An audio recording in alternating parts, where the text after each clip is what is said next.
Right, good evening everyone, and now this evening I'm going to take you on a trip down memory lane to look at how shops have changed in Clacton over the years, and it's certainly very different nowadays. Many of the corner shops have closed, and now we have tattoo shops and vape shops and empty shops and out-of-town shopping centres, and most of us I suppose do nearly all our shopping in supermarkets because they sell nearly everything. And we're going to look back at some of the first shops that opened in the 1870s when Clacton-on-Sea was a new resort. Then at some of the different types of shops, such as the bakers, the butchers and the greengrocers. I won't have time to mention all of them, so I'll have to do part 2 next year, I think. Now, Clacton Pier was built, as many of you may know, in 1871, and the following year the Royal Hotel opened. There were shops in Great Clacton, and a few of the villagers started businesses down by the sea. And in 1872, Henry Scrutton opened a butcher's shop, and it was in a wooden shed resting on 4 planks across a ditch in Rosemary Lane, as it was called then, very upmarket. And one morning, Mr. Scrutton arrived to find everything had collapsed into the muddy ditch. The shed, the meat, and unfortunately for him, his wife. So I reckoned after that he gave up his shop in Clacton. So the first shops in the new resort, they were in Pier Avenue, and here's what it looked like in the 1880s. We always say it's like a Wild West town, and here's a modern view, and you can see the balconies and the windows and the chimney stacks on the left-hand side are really much the same as 150 years ago. Most of the right-hand side, though, had to be rebuilt after a serious fire in 1939. Now, the businesses in Pier Avenue, they were a mix of shops and restaurants for the trippers that came down by paddle steamer from London. The first shop on the left there for many years was owned by Walter Lowes, and he sold everything a visitor could want, from souvenirs and postcards to knitting wool. And you can see it was known as the Children's Delight on the right there, and selling spades and pails and bathing drawers and sailing boats, so everything a child needed for the beach. Now on the right hand side you can see the Royal Hotel, and which still stands nowadays, and notice the young lads on the left with their trying to get people to go on their go-kart rides, waiting for customers. I don't think I'd bother for that. Where my red arrow is where Mr. Sparrow had his bookery for many years. He'd lend books to visitors and locals, and one is never alone with a book, he said, and the library by the sea. And he claimed he had 10,000 novels to hire out. And the picture on the left just shows the bookery when it closed. It was still there until the 1920s. Now next to the bookery, this is Pier Avenue again, where my red arrow was Mans the chemist, and he made his own medicine. You can see a lid there, top right, for Otto of Rose cold cream. And he made his own perfumes too, in a barrel in the cellar apparently. And at the bottom of this advert you might just make out Sunny Breeze's perfume. And to make this, Mr. Mann used violets and rose petals and cherry blossom and Clacton seawater apparently. So all the visitors loved it. Not sure about the seawater nowadays. The splendid building on the right, I always love this picture, the splendid building with the balcony and the tall roof was the town's public hall, and that was built in 1877. There was a reading room upstairs and a billiard and smoking room just for the gents, and everyone looks really well dressed in this picture, don't they, looking towards the town. Now where the red arrow is, that was the entrance to the public hall, and there were shops in front. Alex Davis there had his greengrocer's shop, and that's a pretty wonderful display of fruit and veg there. He owned a Victoria restaurant next door and an oyster bar, which apparently sold Clacton and Brightlingsea oysters, although I've never heard of oysters coming from our town. Just across the road in the 1880s was John Roberts, and again he seemed to sell everything too, as you can see in the advert. He sold fish and fruit and poultry. And he was an ice merchant too. He delivered ice around the town and around Great Clacton to the other butchers, because ice was very important to keep the meat reasonably fresh. and his advert says, "Carts to all parts of the town daily." Now this is the view of Pier Avenue from the town, looking towards the sea, and on the left is Llewellyn's, which opened in 1881, and the business eventually took over the public hall, and he turned that into a workshop and store, because the churches had been built by then and opened their halls. The advert on the right's quite interesting. It tells people to shop with Llewellyn's by phone, and there's the phone numbers, Clacton 4 or 45, so they're quite easy to remember. Then disaster in June 1939, when a serious fire burnt down most of the rowers' shops, including Llewellyn's, and apart from Chief Fire Officer Woods, who sprained his ankle, miraculously no one else was hurt. 3 budgies and canaries, they were rescued, and Mr and Mrs Skull offered Llewellyn's an empty shop in West Avenue, and they opened for business the next day, but as you can see they didn't have much stock to put outside. And many of us of course remember Llewellyn's in West Avenue. Nowadays the building is a men's grooming room, and it's quite interesting, the top picture, because you can see fads there. Nowadays Peacocks is on the site of that. And Llewellyn's has still got that nice painting there, painting of the name on the brickwork, of course. Now more shops were built in Pier Gap, which was a slope down to the pier. The 3 big buildings at the top there, they still stand nowadays. They were known as the block houses. They were built in 1887. Nowadays there's different restaurants and a pub along there. And on the left there, that was when it was back in the 1880s, it was a boys' college, and then eventually it turned into the Waverley Hotel. Nowadays on the site, of course, is a Premier Inn. Now in 1887, just the right-hand side of Pier Gap, shops were built, and there's Alex Davis again, who had a shop in Pier Avenue, so he had a shop on the right there, and again it was selling oysters. Madame de Para, advertised on the left there, she was a palmist and an ottomorphologist, which meant she could tell people's fortunes by looking in their ears. Which sounds very strange, not looking mine. She spoke in a French accent apparently, which wasn't very good, and 3 years later when she came back to Clacton, she changed her name to Moya McLeish and spoke with an Irish accent. According to the local newspaper, that wasn't very good either. The shops in Pier Approach, as it was called, were very popular with day trippers who had come down from London on paddle steamers, and they'd be waiting for their paddle steamers, which might have come back from Felixstowe and Great Yarmouth, to take them back to London. So the shops were very busy. In 1902, a councillor said, "Pier Gap is a disgrace. It's overrun with cheap London trippers, mounds of cockle and whelk shells and noisy hawkers selling fruit." And it certainly does look very busy there. And then in 1912, the Clacton Council bought the shops, demolished them, and they had what was called a beautifying programme where they built rockeries along the side, and of course the Venetian Bridge, which opened in 1914, and with some repairs has been done but still stands nowadays. Now 1902, and a splendid row of shops were built in Clacton and named the Electric Parade. It was the first street in Clacton to have electricity. It was on the left-hand side of Pier Avenue, where Woolies and Marks and Spencer's used to be.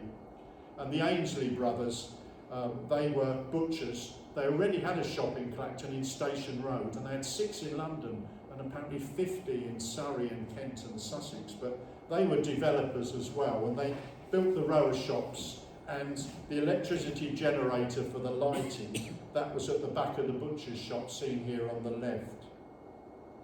In later years, the shop was Dewhurst's. In the window on the right, you probably can't see it very clearly, but it tells shoppers with certain initials that they could buy offal today.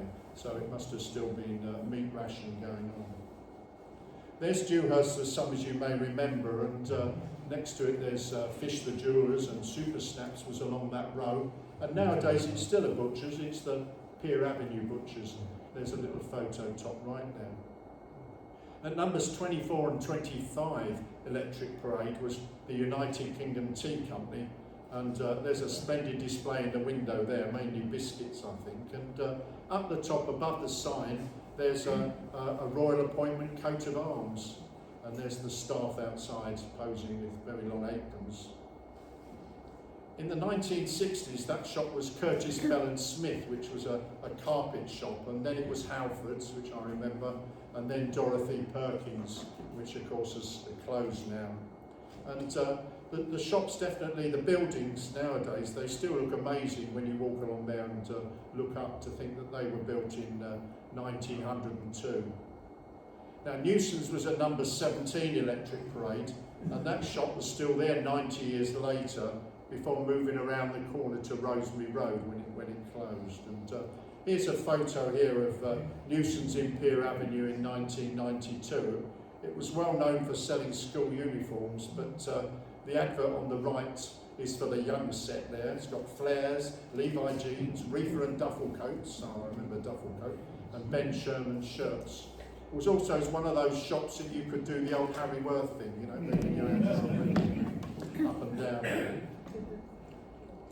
In our museum in Clacton Library, we have a till from Newson's that still gives out receipts, and several 1960s gift tokens there for £1, which you wouldn't be able to buy much for £1 nowadays. The 1969 advert on the left there is quite interesting because it mentions school uniforms for those schools there: Camrose Prep School, Greenings at Frinton, Frinton Prep School, and St Clair's Convent. And of course, all those schools have closed now, but Newson's was the place to go and get school uniform, of course, for all different schools. The name Electric Parade for that left-hand part of Pier Avenue, that lasted till about 1960, and then it just resorted to all of it Pier Avenue. But behind the shops was an alleyway that started in Jackson Road by the old Gazette offices, and here's the sign that was there for a while, but I noticed it disappeared a few years ago. And oh dear, how we miss Marks and Spencer's in Pier Avenue, although we do now have a food outlet that we can drive to. But it was in 1933 that Arthur Westwood, in what was then Electric Parade, sold the lease of his 2 shops to Marks and Spencer's, and he moved his business round the corner into Station Road. And here's M&S and their shoe department in 1934. Then in February 1944 there was a bad enemy air raid, and incendiary and high explosive bombs were dropped on the centre of Clacton, and several fire bombs fell through the roof of Marks and Spencer's, top left there. Unfortunately the blackout curtains sort of in the upstairs window hid the flames, and the store was gutted. But other shops nearby were also badly damaged, such as Woolworths and so on. In 1949, M&S opened, but it was just a single-storey building. You can see bottom left there. And there's Marks in 1959, Woolies on the right, and I think that was Burton's on the left at that time. And then, of course, we missed Woolies too. The Clacton shop opened in Electric Parade in June 1925, so nearly 100 years ago, and it advertised all its items selling at 3 and 6 pence. And here's some items from Woolworths that we've got in our museum. Now the small Christmas tree on the left there, that was bought in Clacton Woolies in 1935 for 6 pence. So that's really amazing it survived. I must put it up in the museum. It's not very big though. And all those glass Christmas tree ornaments, they were always quite dangerous if you actually dropped them because they were sort of blown glass. And in 1963, Woolies started selling Winfield products. Now they were sort of a cheaper range of items, and Frank Woolworth, that started off the firm, his middle name was Winfield, so that's how we get the name. And Woolies also used to sell Ladybird clothes, I remember. I always remember staff in the shop would always test a new light bulb before selling it. And Woolworths, of course, was remembered for its pick and mix and its record department, and in the old days Woolies sold meat and groceries too, and I remember the wooden counters with the glass front and the creaky wooden floors. Now here are a few of my own personal shopping memories. It was always a big decision when you went in a sweet shop. Should you buy a quarter of cola cubes or a Mars bar? It was always hard to decide. And often we stood there a long time thinking, didn't we? Especially if we didn't have too much pocket money. There wasn't much plastic packaging, so we didn't have to recycle. although we did look for empty drink bottles to take back to the off-licence to get a few pennies. And the milkman delivered milk in glass bottles with different coloured foil tops. That Isle toilet paper, I always remember that. It might have been medicated, but it was rather rough to use. But it was actually quite good for tracing paper, wasn't it? We used loose tea as well to make a cuppa, and before Nescafe instant coffee, there was that camp coffee with the chicory taste that my nan used to drink, but I don't think I liked it. I did try it once. So now I'm going to look at some of the different types of shops that we might remember going to. And at the butchers, sausages and joints of meat would be hanging up. The staff would wear aprons splattered with blood, and there was the noise of the meats being chopped up on the wooden block, a bit like the one on the bottom right there of my picture. Only the butcher would understand the numbers on the weighing scale, and we'd have to trust him when he told us, it's a bit over, love, is that all right? Or it's a bit under. We'd just go, yes. And here's some more memories of butchers told to me recently. I asked some of my friends their memories. It frightened me seeing all those saws and meat cleavers hanging up. However, I like making patterns with my feet in the sawdust on the floor. No plastic bags. The butcher would wrap the meat up in white kitchen paper and often do his adding up on it. And kitchen paper was always very good for drawing on. When I started teaching near Brentwood in 1971, the local butcher would give me a box of kitchen paper for my class, and I had 42 children in the class, I remember, and they loved to draw on the paper, especially if their piece had blood spattered all over it. That was really exciting. They'd look through the box to find it. I still remember the butcher's name, Terry Tapfield his name was. I'd watch the butcher carefully as he cut the bacon, hoping he wouldn't get a slice of his finger with our order. Yeah, it was always quite fascinating to watch. They always seemed to be looking around while they were doing it and serving the next customer and getting the greaseproof paper to put the bacon or the ham on. My family often ate pig's trotters, sheep's brains, stuffed hearts and tripe and onions. Maybe that's why I'm now vegetarian, said my friend, just to stick to the onions. Now this is Ainsley's first shop. This was in 2 Station Road. It must have taken them ages really to hang up their carcasses up outside. Perhaps it was a special occasion, and there they are posing, feeling very proud about it. And this was Sargent's, which was also in Station Road, and there's a customer's order book on the right for their shop in Great Clacton. The meat would be delivered by staff, usually on bicycles, and then customers would go in the butchers at the end of the week to pay. I don't think that would work nowadays. This is the street in Great Clacton. It was called the street over 100 years ago, and my red arrow is pointed at Sargent's other shop there. They had a slaughterhouse round the back. It's an interesting view, this one, because nowadays the shop on the right still stands. It's a Turkish barber's, but it was the village stores in Great Clacton for over 200 years. Behind the man on the horse was the Queen's Head pub, and that building is still standing nowadays, although it's a hairdresser's. The buildings on the left are still standing, but apart from the village stores on the right, the others were demolished in 1966. There had been a butcher's there on that site, though, since 1780, and after Sargent's in the 1930s and after World War II, it was Bradbrook's and then Barclays in the 1980s, and nowadays it's just about still standing. It's a junk shop. Here's a couple of newspaper cuttings I found a few weeks ago. 1907, a 70-year-old assistant from Sargent's was fined 2 shillings for having uncovered meat in his basket and for riding furiously on the pavement while being chased by several dogs. And then 1949, a Clacton butcher was fined for selling sausages containing only 25% meat. He blamed his wife for the mistake and fined £5. It's a little cheeky blaming the wife. £5 does seem rather a steep fine. The bread machine there that looks a bit like a machine gun, in fact that was a sausage making machine and was actually used in a Clacton butcher's, and so that's quite an interesting relic there. Now Baxfield was a butcher's in Rosemary Road, next to where the Carlton pub is, and or was, and it's M&A Fish Bar nowadays. And when they put up a new sign a few years ago, they found a sign for Baxfield's underneath. You can see top right there, which is quite interesting. Bottom left shows Mr. Baxfield. He's with a 7-foot conger eel that apparently was weighed 80 pounds and had been caught by 3 young boys. So he bought it and sold it in his shop. So not only did he sell meat, he was selling oysters and fish as well. And nearly every row of shops had a butcher's that we used to use. Byford's was in Burrs Road, so that's opposite Burrs Farmhouse, which is the Robert Burr pub nowadays. Top right was Bourne's. Bourne's was in Pier Avenue. That was famous for its sausages and its Cornish pasties. And Sharp there, bottom right, I think there's a picture later I'm going to show you. That was in Old Rose. And then this is Station Road, and Wen's opened their butchery there in 1968. It's sadly closed nowadays, but there's Tesco's there, you might recognise, and there's Jean Bar just on the right next to Wen's behind the white car.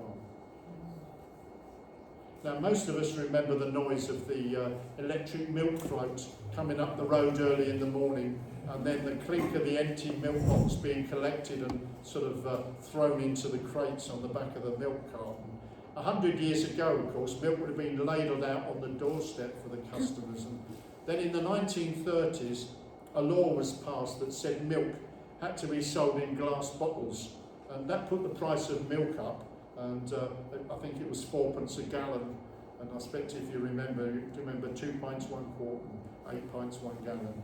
Silver tops to milk bottles meant it was whole milk, and then red and silver stripe was semi-skimmed, and gold top was from the Channel Islands.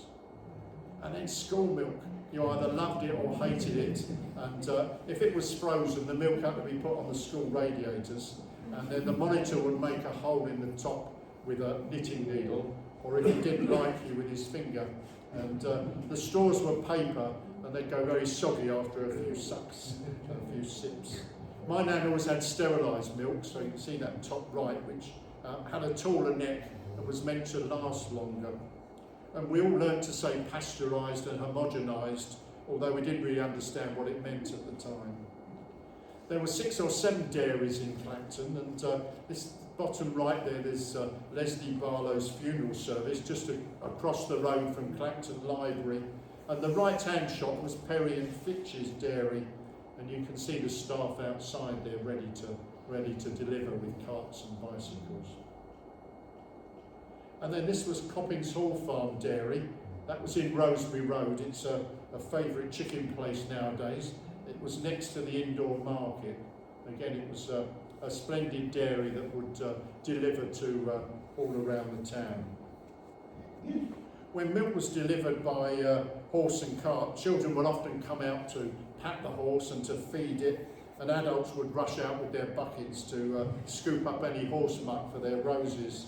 And top right is a little Clacton milkman called Jack Wilshire from Gidea Hall Dairy Farm. The white horse in the middle there, the bottom photo, was Queenie, and that's pictured at Holland-on-Sea, where he helped deliver milk for Clacton dairies. And this is Jimmy Selwood, who with Alfred Diaz delivered milk for many years, and during and after World War II. Jimmy Selwood helped police in finding many of the customers trapped in their Jaywick homes in the 1953 floods. He could tell the police which properties were occupied and which ones were empty, and this helped save residents' lives, so he was very, very useful. Here's a couple of Clacton Dairy's milk floats that some of us remember. They were electric, of course, so they had to be charged up at night. And then it was in World War II that the 4 dairies in the town got together to form Clacton Dairies, and they were housed in what was the covered market building. There's the bottling taking place, and on the right is a Christmas order form for milk and cream, and the milkman's hat badge down the bottom there as well. Now across the road from there was Model Farm Dairies that I remember, and that started in the High Street 1929, and they had shops in Jaywick Sands and Holland-on-Sea as well. And nowadays the old Market Cafe, bottom right, there's on the site. Here's the inside of Model Farm Dairy, and in the High Street. It always had a good selection of cheeses from Europe, and also it was the place to go to buy your ham and your jam and your pickles. Now, before supermarkets, we'd go to the local bakers nearly every day, or the baker would deliver it to us. And here's some memories some friends told me recently about going to the bakers. I love going to the bakers for me mum. On the way home, I'd pick at the crust and then the soft bits in the middle of the loaf. So probably there was hardly anything left by the time they got home. When I was a young girl, cream cakes were made of mock cream. In those days, we didn't have gateaux or chocolate brownies. These were my favourite cakes, school cake and Battenberg, which I called window cake. I think I remember school cake, it was very nice with custard, wasn't it? There were so many different types of loaf. When I was young, I always sniggered when asking the baker for a bloomer. Yeah, there were quite a few different types. Now this was Station Road, and on the right, the shop with the red brick was one of Clacton's first bakeries. It was owned by Shadrach Sparling, who also ran Clacton's first post office there. It's sweet treats nowadays, but on the ground by the entrance, you can still see the tiling with WET on, and that's William Edward Thorogood, who owned the bakers in 1900. So it's great, really, that 25 years later, it's still there.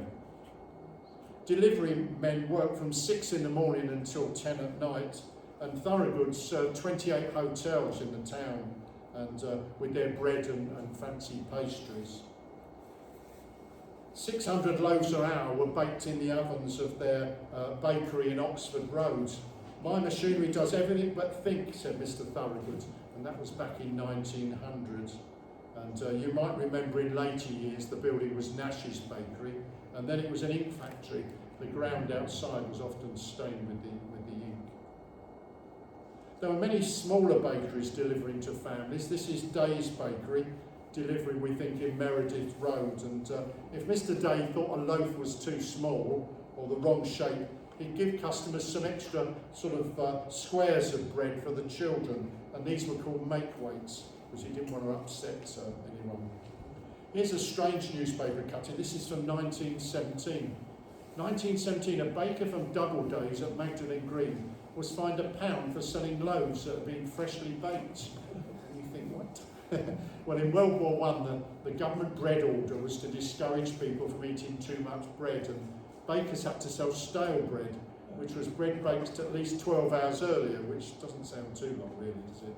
And some bakers added potatoes to increase the size of the loaves, as bread was sold by weight, but we must wonder what's put in some of our bread nowadays as well. Now, this was Chopping's Bakery, and so where the red arrow is Chopping's Bakery, and that's in Great Clacton. So that's Knox Road on the left, and we're looking up towards the centre of Great Clacton. And 1925, a baker from Chopping's Bakery was arrested for riding a horse and cart while asleep and being drunk. He told the judge that the horse knew exactly where to stop on his bread round, and anyway the horse hadn't been drinking.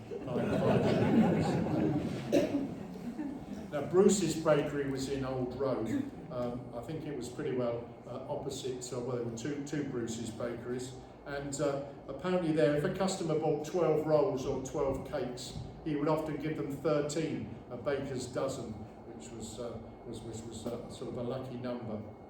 Hume's down the bottom there used to deliver bread and cakes around Little Clacton, and H.C. Smith was at 186 Old Road, which was opposite the Queen's Arms, and I think I remember when that changed to Cleves there, in the bottom photo there. Now this was Moores. Moores was in Thomas Road, which was off of Coffins Road at Magdalen Green, and the red arrow marks the place where that was. The entrance to the bakehouse was to the right, where the car is. Mr. Moore sold leftover cakes for a penny on Saturday evening. The only drawback was his Alsatian that sat by the entrance and didn't always let you in. Charlie, an elderly chap, would deliver bread on an old tricycle. And the Moores lived in the house on the left there, next to the red arrow, and it was one of the first Clacton bakers to slice and wrap bread. It was all done in their back room, and the bread was wrapped in wax paper and then sealed with a hot clothes iron. But sometimes if a youngster run up the road with a sliced loaf, the seal would burst open and all the slices of bread would fly everywhere. But it was one of the first to sell wrapped bread. And finally, there's Tooks that I remember. That was in Pier Avenue. Tooks started in Ipswich in the 1950s and opened another shop in Station Road, Clacton, in 1962. We've got one of Tooks's cream cake boxes in our museum in Clacton Library. Now, as a youngster, I was always interested in the displays of fruit and veg. What would happen if I took an apple from the bottom of the pile? Would they all fall on the floor? And I was always puzzled by the fact we could only buy strawberries and cherries in the summer, along with salad items, and then Christmas was the time for sprouts and nuts and tangerines. But nowadays in supermarkets we can buy that fruit and veg nearly all year round. My local greengrocer had a money box just like that one in our photo there, and there was always the smell of beetroot cooking. And I remember the potatoes and the carrots were always sort of covered in mud, but the fruit always seemed to be polished and shiny. When shopping for my mum, I always soon found out what Reds and Granny Smiths and Conference pears were, and how heavy it was to carry home 5 pounds of King Edwards, and not to laugh when asking the greengrocer for a leek. Every row of shops had a greengrocer's, and some families had home deliveries.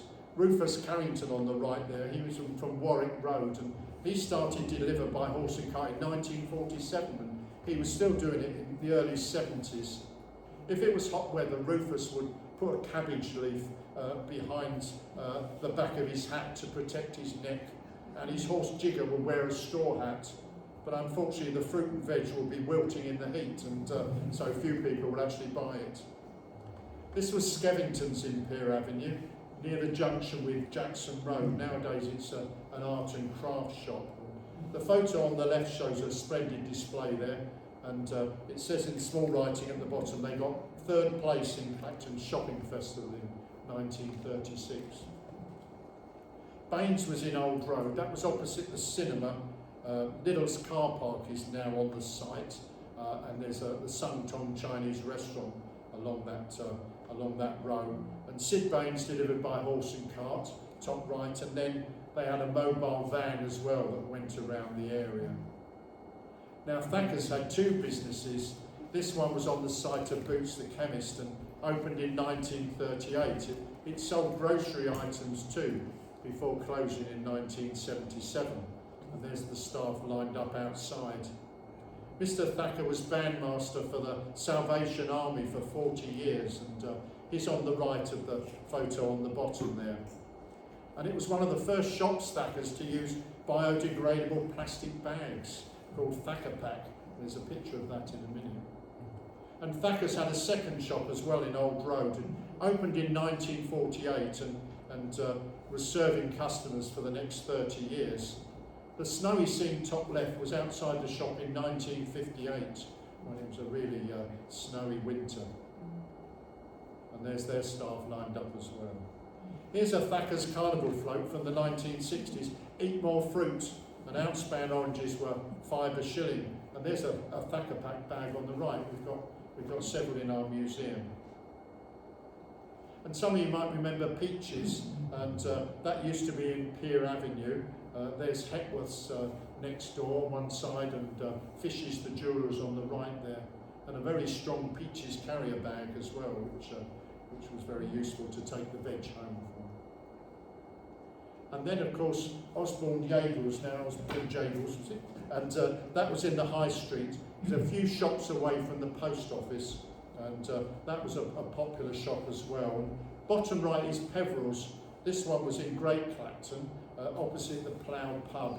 But he opened his first shop in 1948, I think in St Osy's Road.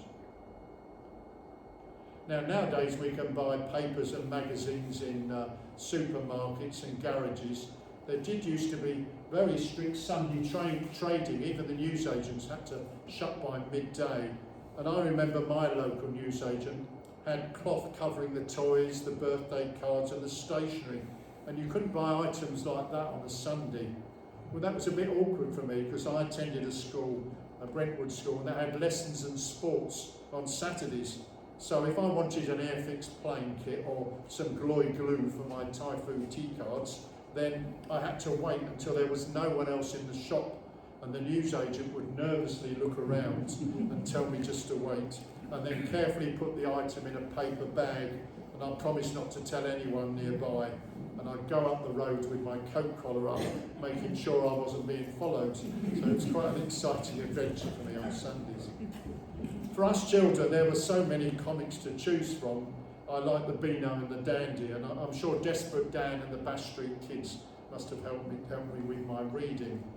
Comics introduced me to words like yikes and eek and kapow, and my sister, I always remembered, enjoyed Bunty and School Friends, where girls with names like Hetty and Bubbles lived happily in boarding schools, having midnight feasts and forming secret societies. Many comics had free gifts, of course, and although usually in the excitement to remove the balloon or the very small toffee bar, usually the front page was usually ripped to pieces in the excitement. There were many newspaper sellers in Clacton.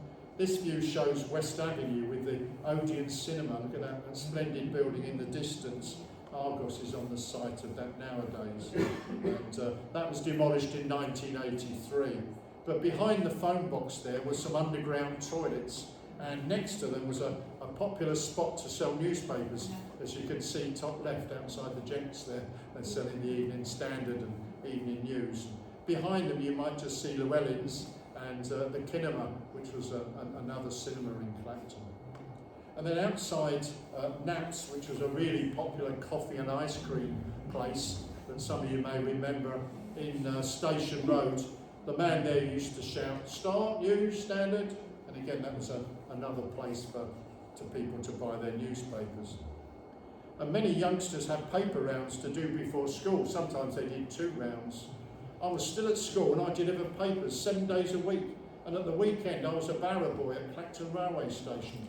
I earned as much as my dad did working in a factory all week. So it was, the barrow boys would meet the visitors at the railway station or outside the railway station or at the coach parks, and then would take them and the luggage, perhaps up to Butlins, which was quite a long walk, or to the various guest houses and apartments in the town. And those sixpences and threepences all added up. And the taxi drivers weren't very impressed, of course, but it was a popular thing for the boys, the luggages and the girls to do. Here's 2 interesting newspaper cuttings I found from 100 years ago. 1917, a Clacton newsagent was fined for employing a 6-year-old boy to deliver newspapers. P.C. Watts told the court the child was so small he couldn't reach the letterboxes. And then a naughty boy down the bottom there. 1922, 10-year-old Samuel F. was arrested for using indecent language to sell newspapers in Pier Avenue. The boy played truant from St. Osyth Road School, and on his return to classes on Monday morning was caned by Mr. Leroy, the headmaster, apparently in front of the whole school. Now this was W.H. Smith's. They'd opened in the 1890s. They had a book and newspaper stall on the new railway station, and this is their first shop, 1902, in Pier Avenue, where Boots the Chemist is nowadays. And here it is, and looks quite a splendid shop there, doesn't it, on the right. And then Smith's moved across the road to its present position in 1927. And the post office that was there moved to, as you know, down the High Street, where some of us remember it used to be. And that looks like Waterstones almost on the right there, so this was W.H. Smith's in the 1930s. And of course now 2024, and the post office is back in its original position, but in W.H. Smith's. Now this is Wagstaff's Corner, and there's the Clacton Queen steamroller there going round the corner into Station Road. Some people haven't noticed it there in the picture. But Wagstaff's Corner gets its name from Frederick Wagstaff, and you can just see his name on the right there, and champion tobacconist. And he opened his shop there a long time ago in 1901. This is a very peaceful view here of Station Road, looking up towards the amusements. And Mr. Wagstaff was a very hard-working councillor. He twice was chairman of the council. He demanded and got faster train services from Clacton to London. When a plane flew over Clacton on a Sunday, he made sure the pilot didn't do it again. Not on a Sunday, he was told, you should be in church. When rats became a problem in Clacton, Mr. Wagstaff announced twopence a tail for every rat caught. Well, local children became rich really quickly after finding out fish paste was the best bait to attract rats. And Frederick Wagstaff was criticised because he was selling pots of fish paste in his shop to customers who came in to buy sweets and tobacco. So it's quite clever man. Now, Wagstaff's corner and the area around the clock tower was badly damaged in May 1941 when a lone German plane dropped several high explosive bombs, but of course it was rebuilt, but it caused so much damage. Now, just one more newsagent I mentioned was in this row of shops. It's called Villingers, and it was next to where Old Road Paint and Wallpaper is nowadays. That's been there a long time. You can just see that on the right-hand side of this photo here. And Mr. Villinger had 3 shops, in fact, and a tobacconist, a newsagent, and a gift shop. He was quite a character. Mr. Villinger always wore a brown jacket and a woodbine hanging from his mouth. I often had to wake him up to do my paper round, and I'd jam a matchstick in the doorbell until he threw down the door key. And it was said he kept a loaded revolver under the counter. Now, there weren't so many chemist shops in Clacton in the past, probably more nowadays, and the large bottles of coloured liquid, you can see top left, they were called carboys, and they were typical, I suppose, of in the windows of many chemist shops. And do you remember milk and magnesia? That was meant to be good for stomach upsets. I can still taste that now. Andrew's liver salts, bottom left. It says on the tin, spoonful of it for inner cleanliness. If ever I was allowed to have any by my parents, usually just half a spoonful, but I remember the fizzy bubbles going up my nose. And there's soluble Disprin now. I remember Junior Aspirin, they had cotton wool in their bottles inside, I suppose to stop all the tablets falling out at once. I remember that. And then, of course, poison and dangerous medicines, they were in usually blue or brown glass bottles, and they were usually hidden away by our parents, but we were always fascinated to what was in them. Then there's Seven Seas cod liver oil on the left there. These bottles are in our museum, so it's quite interesting to look at. Take a spoonful daily. Goddard's white horse oil's in the bottle with the red top. Now that was for tired muscles, and I used to rub it on my legs before cross country, and that was when I was a teenager. I think it did help, but it stunk, and no one would sit next to me on the bus home. So that was like embrocation cream, it was called. Liquid paraffin was a laxative, and then sometimes we were given syrup of figs as well. I dreaded telling my mum that I felt poorly, as immediately I'd have different medicines spooned into me at bedtime. Finally, on the right, there's a bottle of Filisang. You remember that fortifies the over 40s? And here's a couple more memories friends told me. Calamine lotion was rubbed all over me if I had sunburn or gnat bites. When I had chickenpox, my nan put permanganate of potash in my bath. It stopped me itching, but I was purple all over for the next 2 days. When I had a bad cough, my mum heated up some right coal tar vaporising liquid over a candle, and I breathed in the fumes. Every Sunday night I was given castor oil, and it was disgusting. The 2 bottles on the left there, the calamine and the permanganate, they come from Bailey's in Frinton, which is quite interesting. And the one on the right, the castor oil, that's from Withers, that had a chemist shop in Rosemary Road. Now this is Maskew. So they opened in Electric Parade in 1902. The way to good drugs, says the advert. And by 1915, Bailey's had taken it over, which is a name that many of you may remember. We've got a sign in our museum that our members clubbed together and bought for Bailey's, the chemist there, in Electric Parade. And the picture on the right is probably how many of you remember the shop. And David Porter donated some of the chemist's prescription books to our archives, and very neat writing, just a bit like doctors' writings used to be, but you can't read it very well, although it looks really neat. And Bailey's was an optician's as well, and the place to go and get your holiday films developed. And that newspaper photo, bottom right, just shows the sort of amazing shelving and that they had in Bailey's shops. Now up towards Great Clacton, opposite Burkhart's Corner, was Moody's chemist, and Mr. Moody was a busy man.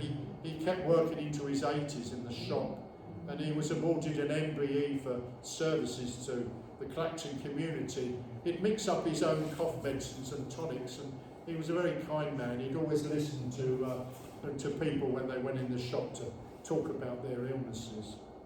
He owned another shop in Old Road that eventually became Brewster's in the middle there, and you can see Keys on the left there, where you could go and buy your blankets and counterpanes, and on the right there's Sharp's that we mentioned earlier, a butcher's shop. At the end of the high street was Minshall's chemist, and Mr. Minshall was also well known for mixing up his own cough links and linctus, and apparently it was really good. Again, he worked hard in different groups in Clacton, the Carnival Committee, the Rotary Club, and he worked so hard for the town. And here he is on the left, trying his own cough medicine perhaps, and there's some of the staff that used to work there. Now before supermarkets there were lots of shops to go to, and you could go in with your shopping list and read it all out. The shopkeeper would rush around the shelves collecting all the tins and packets, and then getting all your order together, and then it would take him seconds to add it up in old money, in pounds, shillings and pence. And some stores would deliver your shopping and you'd pay at the end of the week, but you didn't have to buy packs of items. If you wanted 2 eggs or if you wanted 1 toilet roll, that's what you could buy. Sometimes there was a chair to sit on as well, and shop staff were usually very smart and polite. We'd try new foods that we'd seen in adverts on the television, like Angel Delight and Bird's Eye fish fingers. I remember those Vesta packet meals, like beef risotto and chow mein, seemed very exotic to us when they first came out. I noticed they're still selling them nowadays. And how did we manage? No sell-by dates, no plastic bottles of water, no low-calorie substitutes, but we did manage, didn't we? And we'd collect tea cards from tea packets and use that messy Gloy glue to stick it in, and it mainly on our fingers, wouldn't it? And there was always 1 or 2 that we couldn't get, but we did learn a lot from those tea card albums when you read through what was inside them. And then there were Green Shield stamps and Co-op stamps. We'd spent ages licking and sticking to fill enough books for a milk jug or a screwdriver. It was usually our job, wasn't it, to do that. Now back in time, one of the first grocers was the Central Supply Stores in Rosemary Road, and it was owned by Abraham Johnson and built in the 1870s. But many of you may remember the shop when it was Johnson's, and it was Stanley Johnson. He started working there in his father's shop in 1932. There were 8 members of staff in that little shop in those days. The shop was on the corner of Rosemary Road and Alwell Road, and after it was demolished, it's a nail bar there nowadays. Johnson's was like an Aladdin's cave, a wonderful display of goods, interesting smells and creaky floorboards. I love going in the shop just before Christmas. And as some of you may know, we've got the Stanley Johnson's delivery bike in the back room of our museum. The first Co-op opened in Rosemary Road in 1921. That building on the left is QD nowadays. And there were several Co-op groceries around the town, and there still are, aren't they? The top right one was in Old Road, on the corner of Key Road, and the bottom right one, that was on the corner of Astley Road, opposite where Tesco Express is nowadays. And then some of you may remember Lipton's, that was in Pier Avenue. It was eventually bought up by Woolworths and became their record department. The international stores in Pier Avenue, well, that being one of the buildings destroyed by that terrible fire in 1939, and a lot of their stock obviously was burnt as well. Luckily they had another store in Station Road, where Greggs is nowadays. The staff in this photo, they don't look very happy. There's a delivery boy and a bicycle outside as well. And this is the staff inside international stores, ready to serve you with rashers of bacon. They've certainly got plenty of it in piles there, and tins up on the top shelves. A popular grocer's in St Osy's Road was run by 4 generations of the Saltmarsh family, and Charles Saltmarsh opened the store in 1893 and about 10 years later it became a sub-post office, which it was for many years. Here's a more recent view with the old St Otis Road School in the distance. Now a couple more that was also in St Otis Road. This was Branston Stores. Now it was next to a laundry, and Branston Road was in fact opposite, so it was actually in St Otis Road. On the right is the Victory Stores, photographed in 1991 with Allen's Butchers next door. One more popular store was called Bearden's. Now I found out where it was. It was in Dudley Road.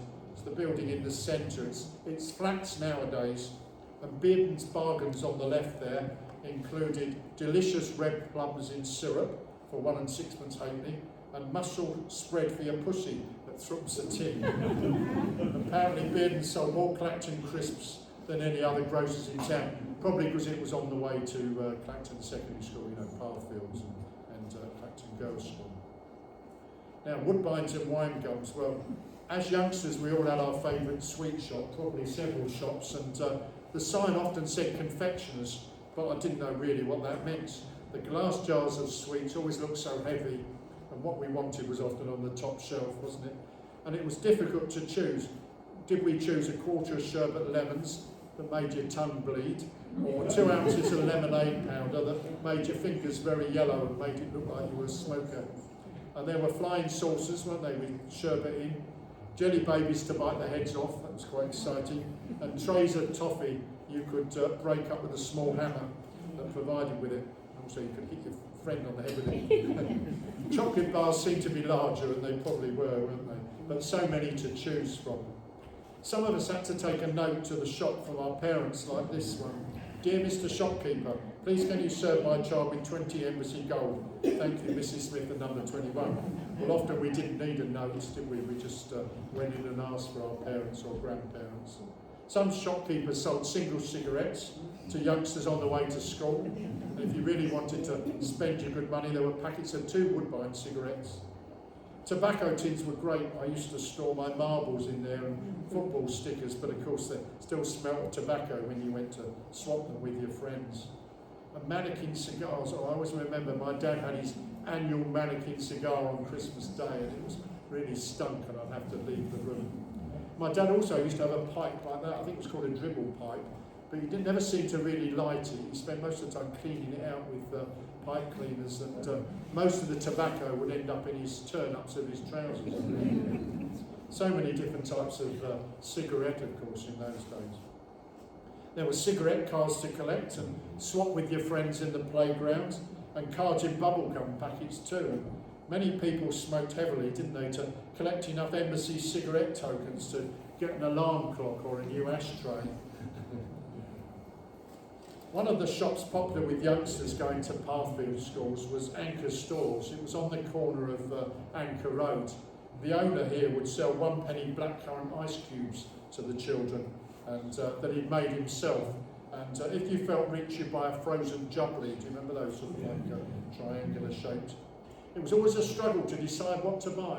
Should I get a quarter of cola cubes and a sherbet, Dad, or fruit salad and blackjack chews from the large cardboard box on the counter? Yeah, we used to spend ages deciding. Of course, there were many corner shops, and this was Reed's that used to be in Wellesley Road, and like many of these shops sold groceries and newspapers too. It closed a few years ago, but it's good that the building's still there nowadays. Another one was Darts, which was in Old Road. This was again opposite the Queen's Arms. There's an old cigarette machine outside there. And another favourite was the chocolate box in Old Road, and it's flats and a dental surgery there nowadays. The chocolate box was run by Becky Caplin and Sybil Stammers. In 1946, when there was sweet rationing, queues formed when there was a delivery. People would queue in the cold for ages for a small bag of boiled sweets. Sometimes Becky would come out and shout out, "Go home, no more sweets till Tuesday," which must have really disappointed everyone. And then this is the 140 in Old Road there on the right. It was next to Thacker's Greengrocers, and I used to go there to buy a football newspaper called The Greenan on a Saturday evening.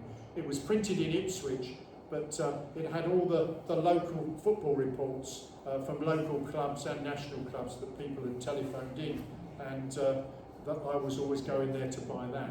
It's interesting, the 140 shop there, all those postcards in the window there on the right. You don't see quite so many nowadays. I suppose people use the internet, don't they? Now, a highlight of shopping trip when we were young was to stand outside a toy shop window and dream of what Father Christmas would bring us. There was often a model train moving slowly around the track, perhaps a doll's house, lots of toy cars and dolls and box games. Cowboys and Indians were very popular because of the many TV programmes. I remember having a cowboy pistol like the one in the centre there, and those noisy caps. Do you remember them, a long row of caps that you'd use up within seconds, just firing them at next door neighbour's dog and things like that. And my friend had a wonderful Indian headdress, but he only had a rubber knife which was really floppy, so I always won because I shot him about 10 times before he got it.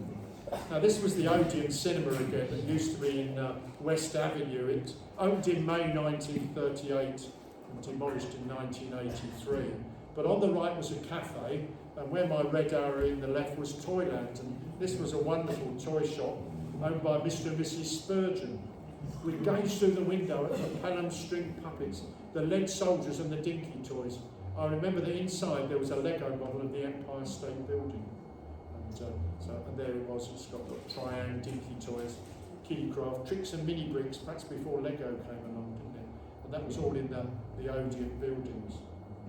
Now, Toyland also used to be in Station Road, where Pandora's boxes in that photo at the bottom there, and then it moved to the larger premises in the Odeon.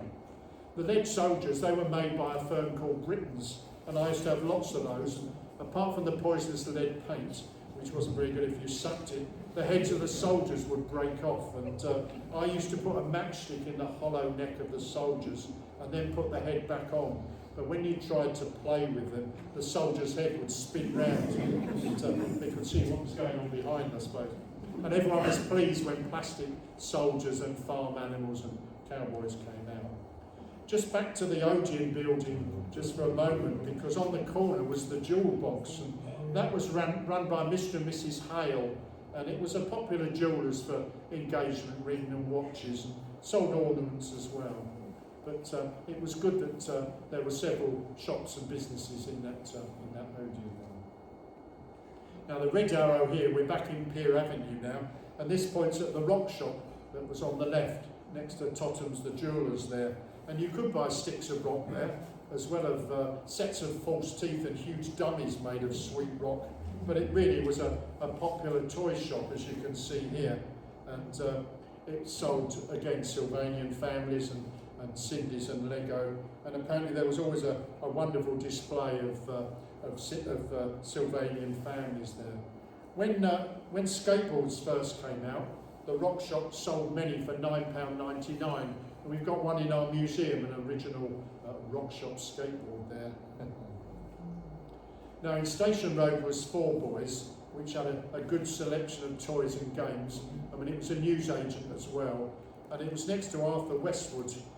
Four Boys, apparently, according to one of my friends, had a wonderful display of Smurfs that people would go and look at. And Arthur Westwood's was the place to go for, well, holiday gifts, as well as suitcases and briefcases and vases. I was always frightened to go in there because the glass cases seemed to be so fragile, and I didn't want to touch anything and have to pay for it. And so that was quite an interesting shop to visit, though. There's a nice balcony there above Arthur Westwood's, and on the left there you can see in that bill the customer bought a pepper mill for £6.59, wooden spoon for 46p, and a spaghetti jar for £7.35. In Station Road used to be Harper's Bazaar, which sold toys and china and glass. Haven't really got many pictures of it. There's one there with a carnival procession outside, but it was on the site of Tesco's. And again, it was one of those shops where you could buy so many gifts and toys. Superdrug is on the site nowadays. Spall's in Pier Avenue. That was always an interesting shop to browse round. So many different items from pictures to souvenirs. And they did have another shop for a while in Station Road in Clacton. and also one in Great Yarmouth. One of their biggest sellers was Clackers. Look, there they are on the right. Do you remember that noise? And if you had a go on it, the balls would hurt your knuckles. And then, of course, there was the panic that some of them started breaking when they hit them too hard, so it was dangerous. Finally, in this section is Cook and Eves. Now, the black and white photo here shows a rag day parade by students of St Osy's Teacher Training College, which was on the seafront. And but behind the sports car, you can see Cook and Eves and Bourne's the Butchers there, just on the left of it. And Cook and Eves was really another shop popular with locals and holiday makers. It sold tobacco and books and gifts, as well as developing photos. And Caroline Amber was eventually on that site, and then Clinton Cards. I think nowadays it's empty. There's just one more photo there of Cook and Eves. Many people remember going there to buy their electrical goods as well, and train sets. Now, in the past, Clacton had a large number of clothes shops, but we don't have quite so many nowadays.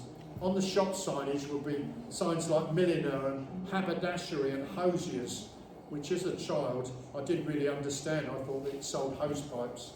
But many parents bought material and patterns to make their own clothes, didn't they? And hand-knitted jumpers and cardigans were popular Christmas presents. And clothes could be expensive, so we wore hand-me-downs and made our clothes had to be patched and darned, but it was quite good sometimes to have some patches on your jeans.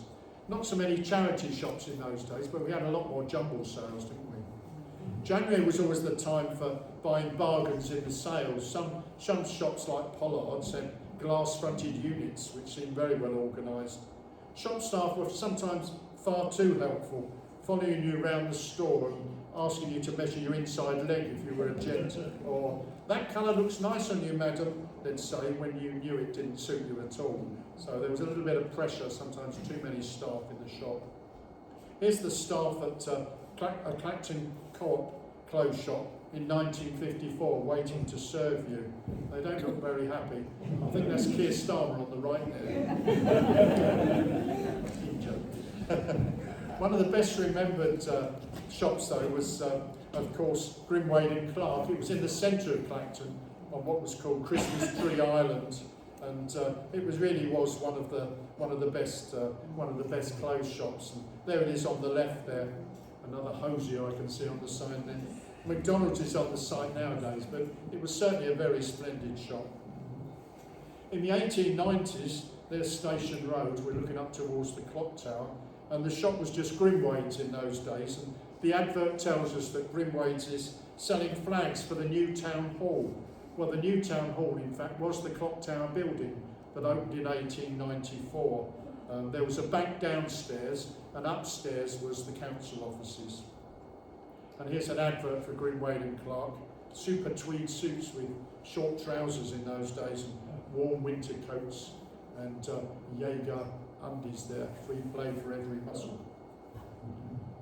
I'd stand there amazed as the tube with my parents' money whizzed along the wire through a hole in the wall. A few minutes later it would return with a receipt and their change. So the wired cash system was in several shops in Clacton, in Foster's and in Grimwade and Clark, and I expect you remember in other shops around the country. It was always fascinating to watch there. In the High Street, where Nancy's Kitchen is nowadays, was Fleming Reed and Company, and their window display always won prizes, and it certainly looks packed, and there was no blue tack or sellotape in those days to fix all those items to the window.